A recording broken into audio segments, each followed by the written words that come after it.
There's a silent relationship killer that could be lurking around the corner in your relationship. Buried beneath your everyday communication, you could really be chipping away at the foundation of your relationship. Don't worry, I'm going to tell you what it is and how to avoid it in today's episode. Stay tuned. Welcome to the Secret Formula of Femininity for women who want to live a more feminine, fun, and fabulous life. I'm Dr. Nicole Montero, your host on this weekly journey to unlocking your inner radiance, nurturing fulfilling relationships, and becoming the best version of yourself.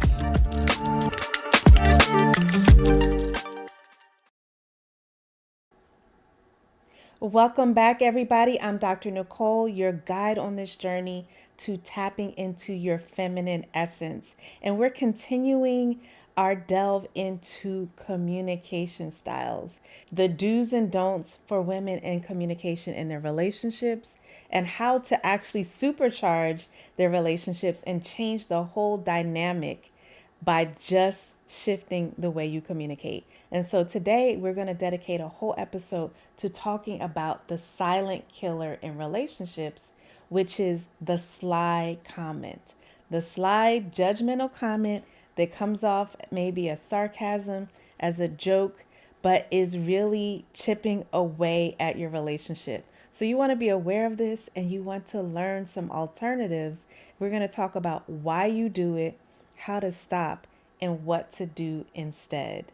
But first, I want to thank you so much for coming along on this journey, being a part of the Secret Formula of Femininity community and journey. And I have a surprise. I just have to share it with you guys. My audience, we're on episode 29 and we got the trademark. Yes, United States of America, United States Patent and Trademark Office has said that the Secret Formula of Femininity belongs to Dr. Nicole. Yes. And so the Secret Formula of Femininity is not just a podcast, it's a movement, it's a community. There's all kinds of resources. So stay tuned for everything associated with this work that we do. And I just had to share that with you because I'm in it for the long haul, right? We really have some amazing things that we can do as women when we tap into our femininity. And so the trademark just says, yes, we are here. We are standing on business as women and we're making it happen. Okay. So thank you so much for joining and being on the journey with me. I just had to share that with you. Okay. So let's talk about this silent killer. Let me tell you a story. And this one is about a coaching client that was in one of my coaching programs, and she was in a relationship. They were actually getting engaged, and we talked about some other issues she was having, and I just started asking her questions about the way that she communicates in a day-to-day way, like just on a daily basis, because she started telling me about the arguments they were having and disagreements. And I wanted to take it back a little bit and understand, like, how is she communicating on a day-to-day basis? And she shared with me some of the comments that she would make. Now, she loved this man, does love him deeply, cares for him very, very much.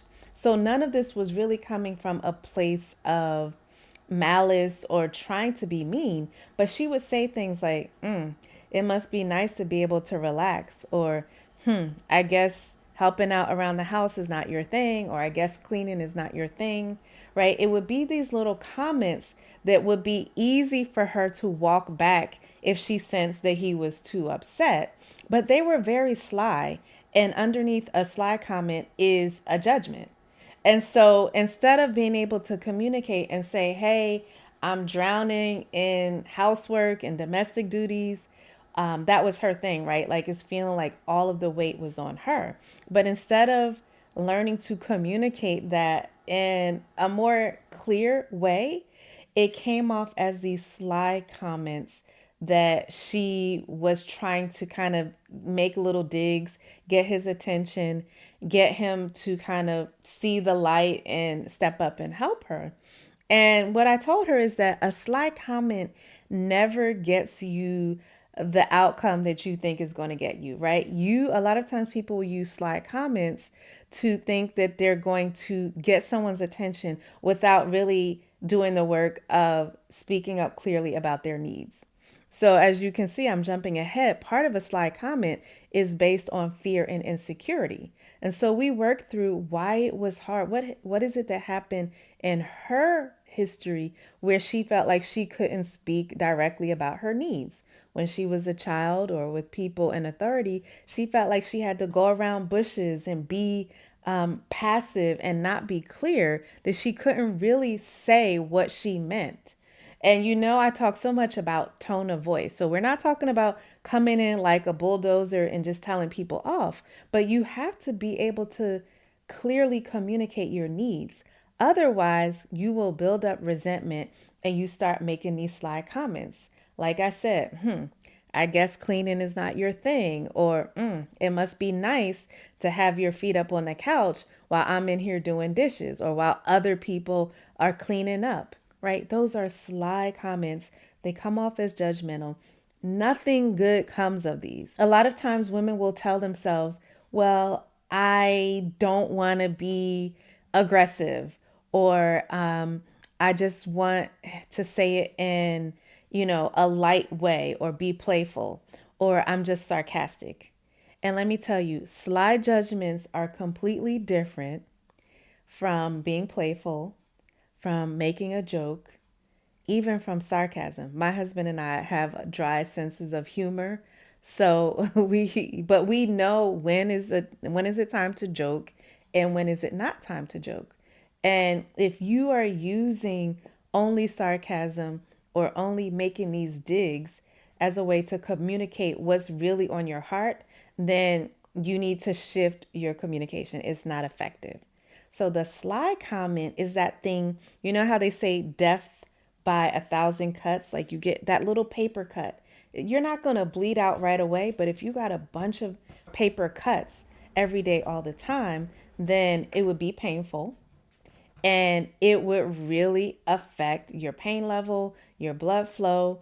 It would affect your well being. So it wouldn't be healthy at all. So when I worked with my client, we worked on, first of all, her taking ownership for these sly comments, acknowledging that that was what she was doing, and learning how to replace sly comments and judgments with appreciation and more direct requests, of course, with a good tone of voice. And the way you posture yourself when you're speaking is going to affect how your request is received. So you don't want to do the sly comments, but you also don't want to go on the other extreme of just being dry, matter of fact, and direct all the time. You got to strike that balance. But we worked on helping her to, first of all, identify what she appreciates this man. Why is she with him? And then, second of all, how to express that appreciation. And then how to get her needs met with more direct, clear requests. And that made a world of difference, right? She could tell that he didn't like these sly comments. And sometimes she would say things like, boy, please, or, and I told her, do not call a man boy, right? A man that you respect, do not call him boy. But she would say things like, boy, please, or, she would just make these remarks. And so we really worked on changing that, and it really shifted things in their communication.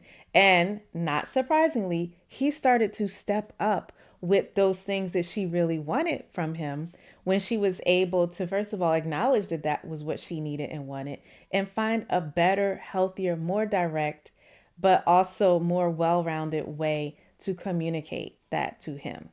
So luckily, we caught the sly comment silent killer in time before it eroded her relationship. So what is a sly comment? It's those little digs. They're very subtle. Like I said, sometimes you have to kind of do a double take to ask yourself or to recognize that they happen. But they seem harmless, but they carry a lot of unexpressed judgment. And if you've been on the receiving end, it doesn't even have to be in a relationship. I know I can pick up on sly comments. It's basically when people are throwing shade at you. It's when people are saying these things that you can feel the energy behind it. And it's almost like they don't have the courage, as they say, to say it to your face. And then if you call them on it, they backtrack. They try to gaslight you. They try to act like that's not what they meant. They imply that you're overreacting. Why are you triggered? All of these kinds of things. So they come across as subtle. The person tries to present them as harmless, but you know from how you hear it, how you feel, the energy behind it, that there is really judgment and unexpressed feelings that come with it. So, why in a relationship in a particular, when we know each other and we understand each other, why do these sly comments hurt so much? Well, they hurt so much precisely because this is the person that we're closest to. And we don't expect to have them throwing shade and little daggers, and we would hope that there would be a level of trust, connection, and intimacy where they could actually be more clear in their communication. Because the sly comments almost always have to do with things that a person is dissatisfied with in their partner. So it could be like, oh my God, are you going to really wear that? You're walking out the house with that. Oh, you're going to do that, right? There's always, and there's usually some nonverbal language with it that just solidifies that the person is not happy with you. And what it really says is, I am not accepting you. I'm unhappy with you. I'm displeased with you. And those things hurt. They truly hurt, right? Part of the power of a relationship, a true relationship built on love and acceptance, is acceptance of each other's differences. I had a friend who would tell me, she said, one of her friends' husband used to love to walk around wearing socks with sandals, with Birkenstocks or some kind of sandals that, first of all, she thought the sandals themselves were weird. And then the fact that he was wearing socks with them. And it used to just irritate her so much. And he's just walking around with his socks and sandals like he's just unfazed. So, first of all, she's upset and he's not. And then she is throwing shade. She's making these sly comments and wondering why the mood is disrupted between them. And what she really finally had to do is to just accept him, accept that difference in between them, accept that that was something he decided or wanted to do or felt comfortable doing, and to let it go. The more she held on to it, it's almost like a power struggle. Then the more it probably wasn't that important to him, but then he just dug his heels in, so to speak, with his socks and sandals, and it was a back and forth. So it's really about learning to accept those things that are different. Now, that is different than accepting struggle love, bad behavior, things that we decide are non negotiables. But you would be amazed at the small things that couples get all up in a tizzy about the other person. Things that have no bearing on how they're being treated, on how that person feels about them. It's just something that you don't like that person does, but then you allow it to really like infect the rest of your relationship. And the other thing about sly comments is they say so much more about the commentator than anything else. They say more about you making the sly comment than they do about the person you're commenting on, because they're really rooted in a level of insecurity and fear. You're insecure about something, about how your needs are going to be heard, or you're fearing that they won't be heard.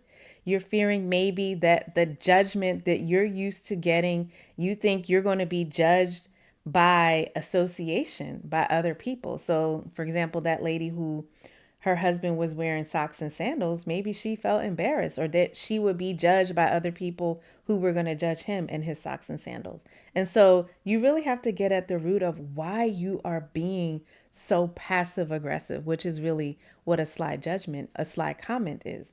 And you have to get at the root of that for yourself. It's usually insecurity, fear, and not having examples of how to be direct and compassionate when you communicate. That's that sweet spot where you can be direct and compassionate and say what you need, but also be mindful of the other person. The other thing about sly comments is they erode trust. They disconnect us. It's like you're putting up a wall and the other person will start to walk on eggshells because those sly comments hurt, but it becomes something that they don't feel like they can really talk about. So they're trying to walk on eggshells to avoid whatever it is that's triggering you to make these sly comments.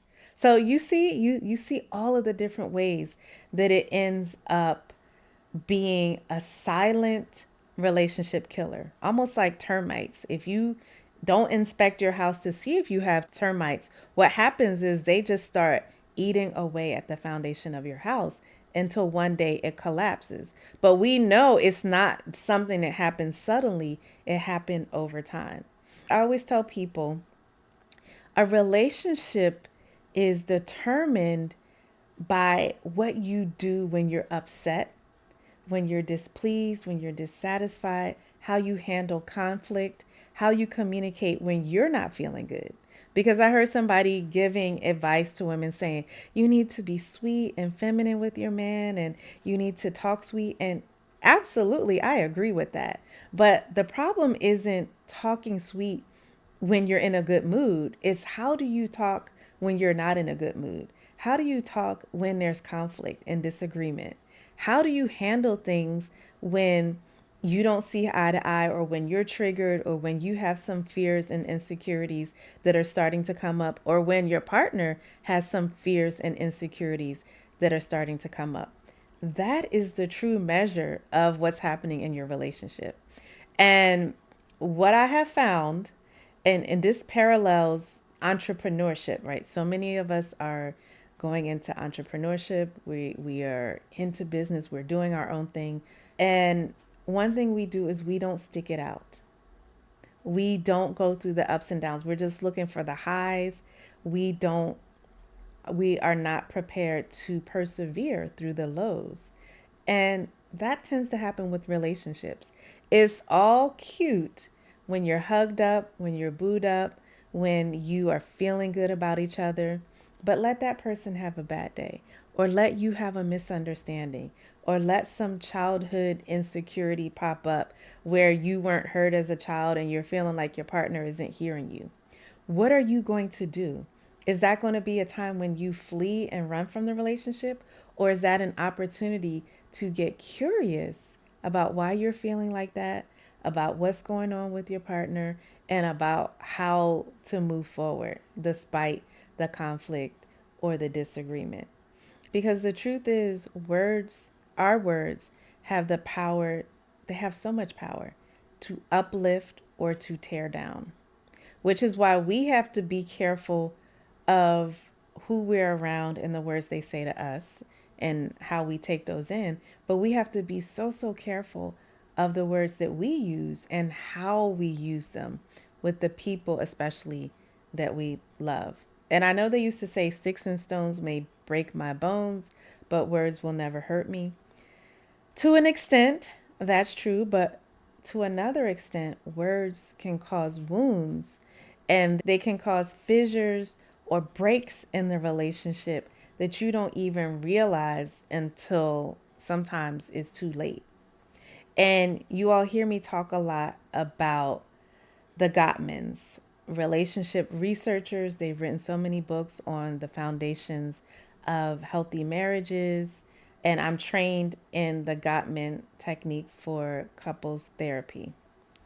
Here's the thing, when they talk about the four deadly styles of communication that are very predictive of divorce. So if you're married and you engage in these four things that I'm going to tell you over and over and over, you are creating a wedge between you and your partner that could be irreparable. It could be hard to repair that unless you really pause that and get some help. The four things are criticism, contempt, defensiveness, and stonewalling. Stonewalling is like when someone is completely just shutting you out, the silent treatment, like no engagement whatsoever. And that is very painful. It feels like rejection to the person who's being stonewalled. Criticism, you always have that nitpicking, nagging, always something negative to say about the other person. That doesn't feel good, right? That's the opposite of the love and acceptance that I talked about. And contempt is criticism like supercharged, like it's like a dislike. You ever been around someone and you can tell that they do not like you? They dislike you, right? Just by the way that they say things. That's what sly comments feel like. They feel like you don't like me. Otherwise, why would you be talking to me like this? And then the fourth one is defensiveness. And so if you can't take in what another person is saying to you, it's hard for them to want to be open with you and to share, to be vulnerable. Giving feedback to your partner is also not just vulnerable for the person receiving the feedback, it's vulnerable for the person giving the feedback. And if you're constantly defensive, then you're not getting closer, you're not leaning in and hearing and accepting your own vulnerability or theirs.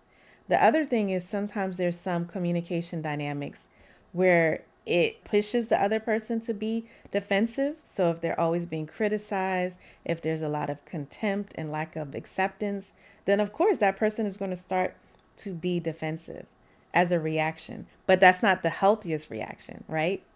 One of the questions I got, and I'll get to it in a minute, has to do with how do you react when you're on the other end of the sly comments and the judgments and the shade being thrown at you.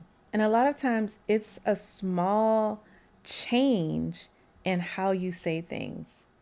It's once you pause and acknowledge that you are feeling some sort of insecurity, some fear, some dissatisfaction, some like hesitation to communicate in a healthier way, you can change what you're going to say and how you're going to say it.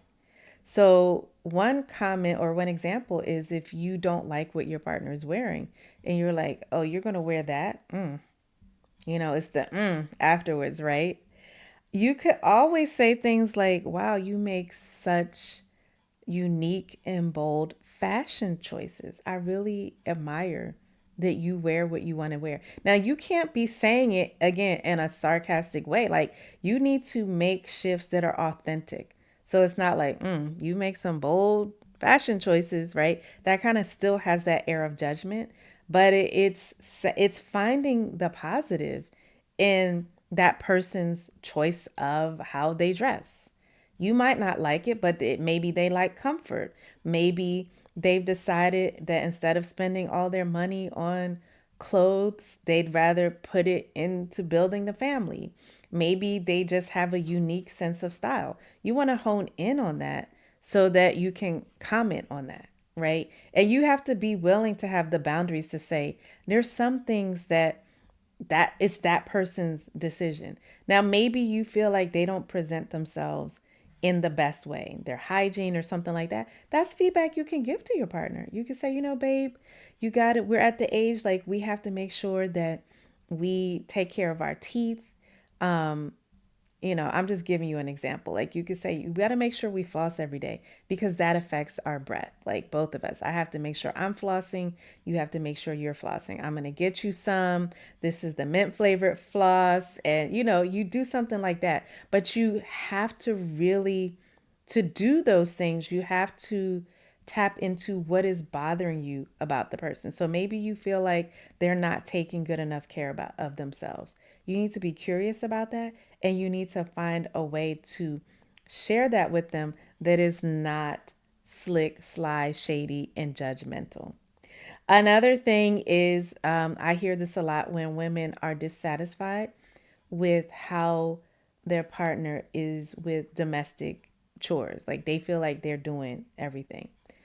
Rule number one, first of all, fall back, ladies. Stop doing the most all the time. If you feel like you're doing too much, you probably are. And there's probably an element of control where you feel like, well, if I don't do it, it's not going to get done.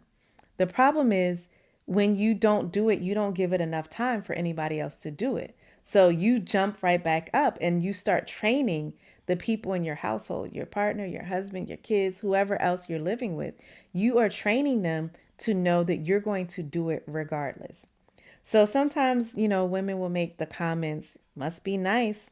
While I work all day, you get to relax, right?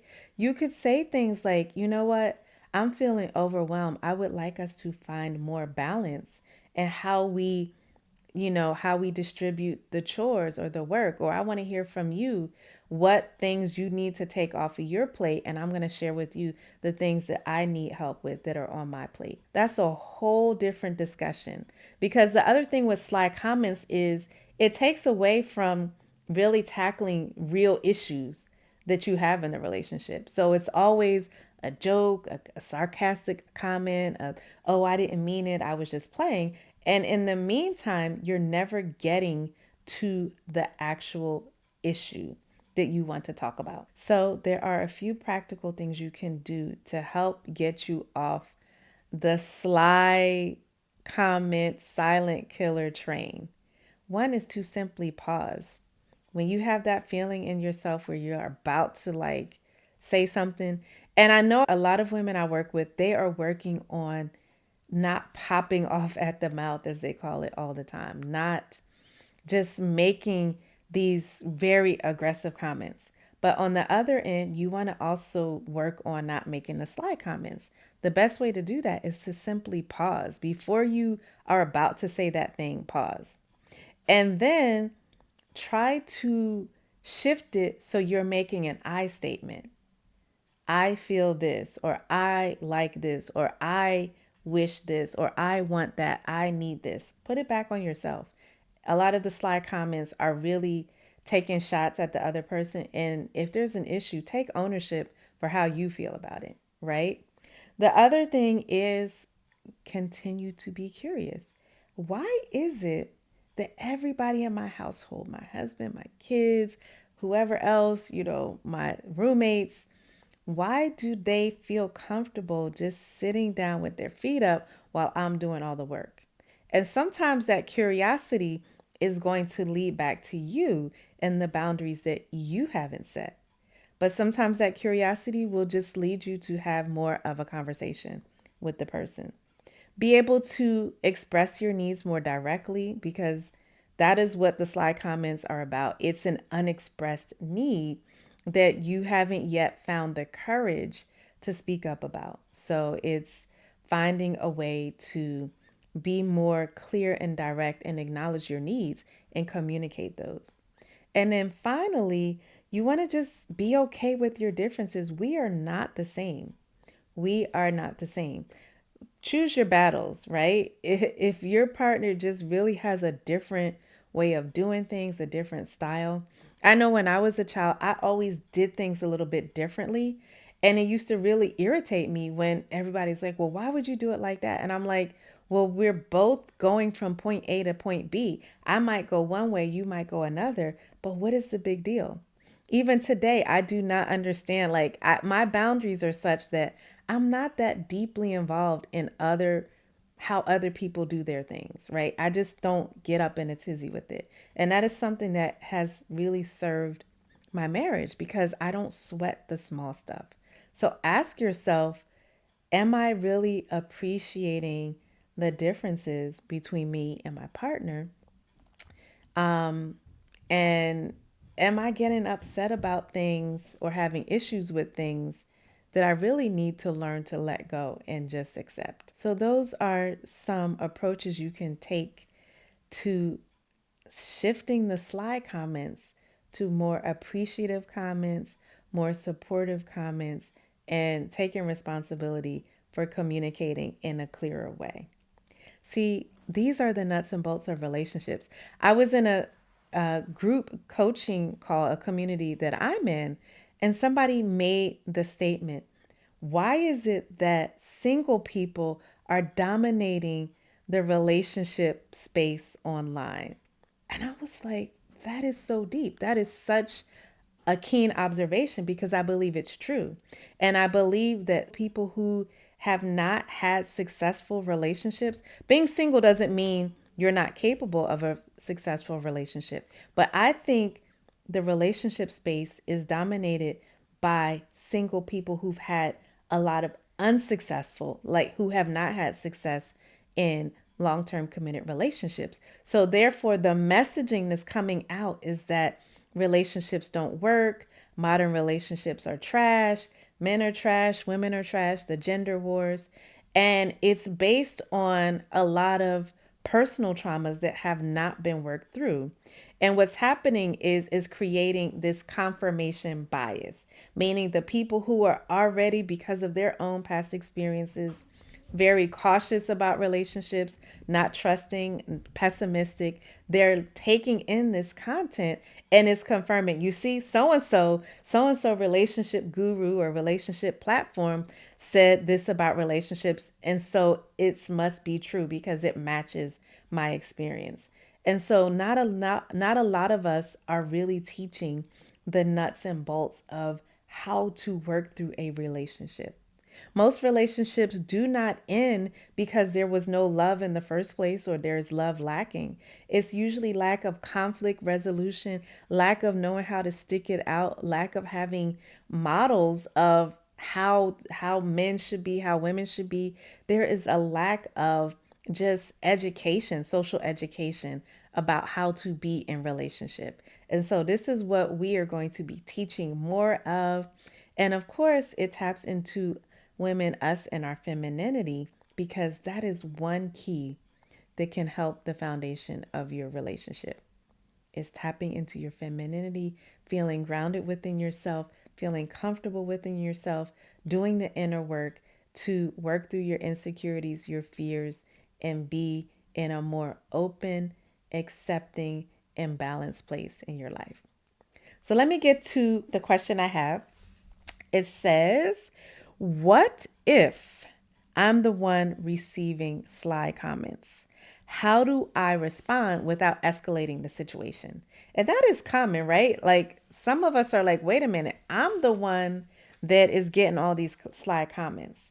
And I think you are on the right track with asking how to do it without escalating things.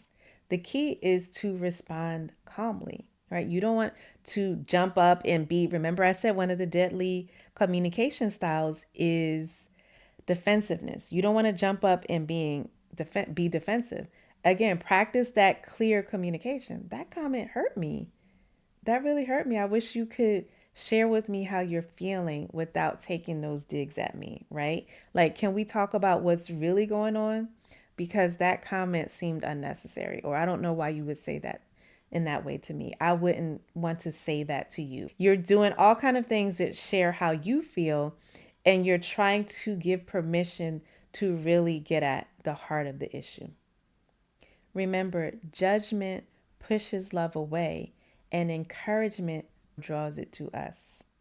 This week, I'm going to challenge you to reflect on your language that you're using and to replace any sly comments with words of support. Anytime you feel that sly comment coming on, replace it, find a more supportive way to say it. And like our mama said, if you can't find something nice to say, then don't say anything at all. If you can't find a way to make it a supportive statement, then maybe it just doesn't need to be said. Thank you so much for joining me on the episode today, for celebrating with us. We are hitting episode 30 in this season. We have so much in store. Great guests coming, amazing topics. Don't forget to send in your questions. And if you want to get my book that delves more into communication styles, how to practice self love, and how to show up more confidently and more balanced in your relationship, look in the show notes. My book, The Boundaries to Bliss Blueprint, for women who are finally ready to win at love. And of course, if you're ready to take that next step to be in a community of women who are looking to tap into their feminine energy, have healthy boundaries and fulfilling relationships, check out my community, The Boundaries to Bliss Inner Circle. You do not want to miss out on this opportunity to level up in your life and in your relationships. Thank you so much for joining. Until next time, stay soft, stay intentional, and beautifully you. I'm Dr. Nicole.